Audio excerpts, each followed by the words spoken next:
చూస్తారా అందరికి నేను ఏవైనా డ్రెస్సులు మీషోలోనే తీసుకుంటాను అన్న. ఇగో ఇప్పుడు నేను వేసుకున్నది ఎంత బాగుంది మీరు చూసారు కదా.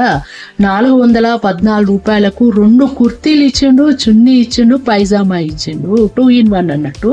అసలు వర్త్ ఎట్లా పడ్డదో అర్థం కాదు. 414 రూపాయలేనన్నా. మీకు ఇంకొక 50 రూపాయలు ఎక్కువ పడతాయి ఇంటికి వచ్చేసరికి. 460 రూపాయలకు మీకు ఇవి ఇంటికి వస్తాయి. ఎంత బాగున్నాయి తెలుసా, ఎంత మంచిగా ఉంది. ప్యూర్ కాటన్ అంత బాగుంది. ముఖ్యంగా మీరు ఆన్లైన్లో ఆర్డర్లు డ్రెస్సులు పెట్టుకున్నప్పుడు మీది ఎక్సెల్ అనుకో, డబుల్ ఎక్సెల్ పెట్టాలి. డబుల్ ఎక్సెల్ అయితే మీరు త్రిబుల్ ఎక్సెల్ ఆర్డర్ పెట్టుకోవాలి ఎప్పుడే కానీ. కొంచెం లూజ్ ఉంటే పర్వాలేదు, కుట్లు వేసుకోవచ్చు. కానీ ఒక్కొక్కసారి మనం ఎక్సెల్ పెట్టినా కానీ కొంచెం మిడిల్ వస్తుంది, లేదంటే డబుల్ ఎక్సెల్ పెడితే ఎక్సెల్ లాగా వస్తుంది. అందుకని మనము ఎక్సెల్ ఉంటే డబుల్ ఎక్సెల్ పెట్టండి. చాలా బాగుంది చూడండి. వేసుకుంటేనైతే అసలు నిజంగా ఎట్లిచ్చినో వాడు 414 రూపాయలకు కదా. కుట్టినందుకే మనకు కావాలి కదరా 300 రూపాయలు ఒక్క డ్రెస్ కుడితే.